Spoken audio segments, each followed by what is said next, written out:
Hi everybody, welcome back to the homestead and I don't know, the canning factory. So yesterday, I don't know if you watched the video, but yesterday we had the rosehip jam and I wound up doing pickles, but I didn't show you, but I did pickles. Today is the big one. Today is apple day. So we were lucky enough when we were in Pennsylvania to score apples at Ray's Greenhouse, which is where we've always gotten our apples. And Kim's discovered a mix of McIntosh and Cortland, and we mix them together. So you can see, we have little tiny apples, we have giant apples, but we mix them together and we don't peel them, and we get this really great pink applesauce. But 2 boxes, or actually comes in bags, so 4 bags of apples total is going to wind up probably taking me 2 days to get through. But I have my sous chef Kim, and she'll actually wash the apples, core the apples, and then the process will begin. And everybody who gets our applesauce loves our applesauce. And the key to our applesauce is an old-fashioned food mill with the little, I don't know what you call this thing, grinder. It looks like a little tiny bag. Yeah, it's like a half a rolling pin. But I'll cook up our apples, and they actually go through here, and we get the absolute finest applesauce, and I hardly have to use any sugar to do what we do, but I think it takes a long time to do it that way by hand. A lot of people use Foley food processors, this, that, the other exactly thing. But no, it's every apple we're going to do, and like I said, it's 4 big paper bags of apples. It's at least 4 cases of applesauce. It's somewhere between 4 and 6. Right. And we do pints. Where's the little stand for that thing? The bottom. I'm already hooked up. Yep. So this is how I do it. Yep. And then all the cores minus the seeds, and then all the mash that comes out of here will wind up going to the chickens, and the chickens absolutely love it. So again, right. So like Kim talks about, nothing is going to go to waste except for the seeds. It's like a whole, I think it's arsenic. Right. But I have to double check. Pull that plate out of the refrigerator real quick. Some of last year's apples that I did for the chickens.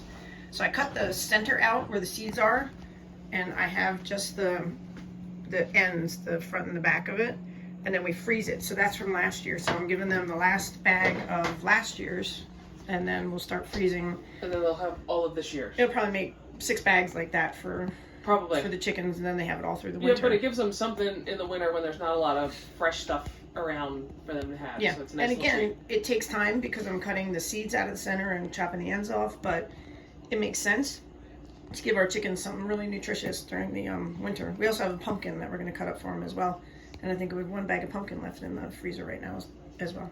So anyway, apple day. Apple day. It's gonna it's like I don't know, Apple Fest, because it's gonna wind up being Apple 2 days. But yeah, so maybe I'll do a little video when we're grinding some of them down and cutting some of them up and stuff like that, and we'll see what happens there.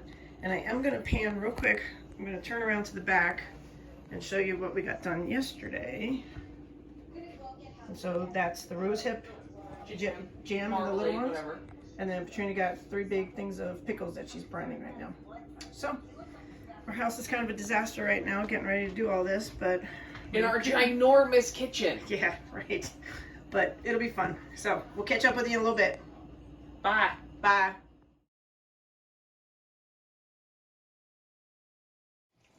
All right, so we're back for a second here. I wanted to show you Petrina's apple facial.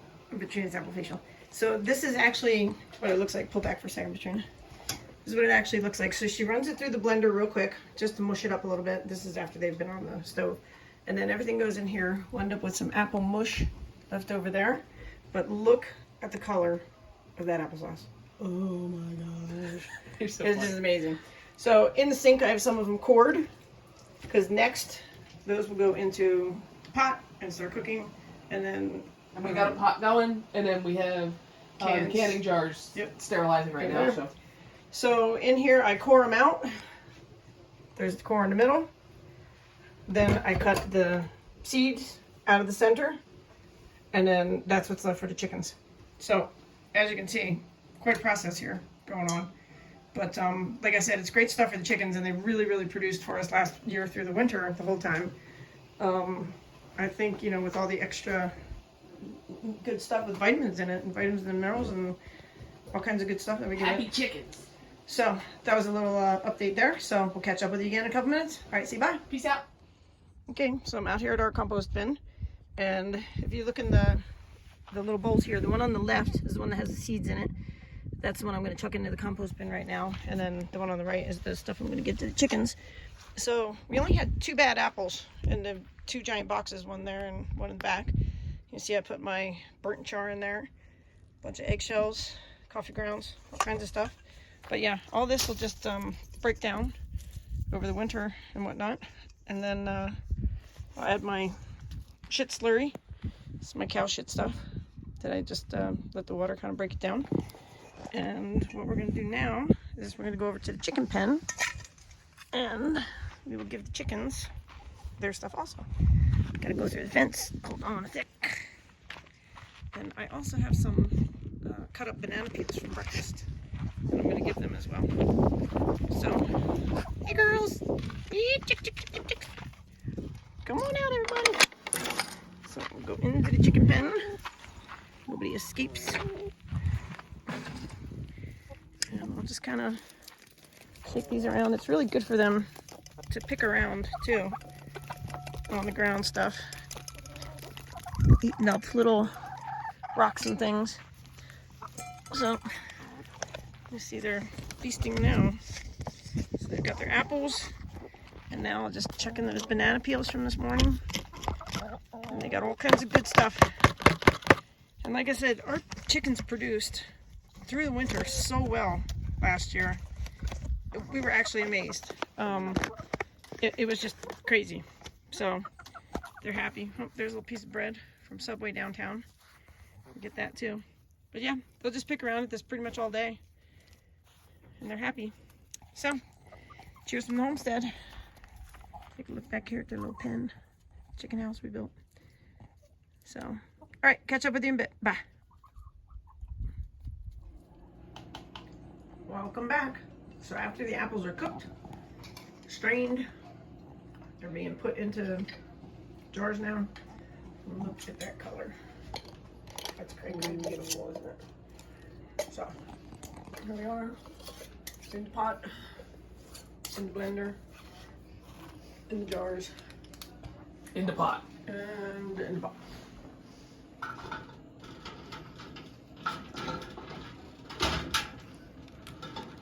Okay, how long do they stay in here? When I fill it up, I'll water bath it for 20 minutes. 20 minutes. Okay. Here's the next batch ready to go in. We just keep going. A little bit more in this bucket to process for today. And then that's actually half of the 2 giant boxes that we brought back with us from Pennsylvania. So we will do this again on Friday. Yay. Yay. Say bye, Patrina. Bye, Patrina.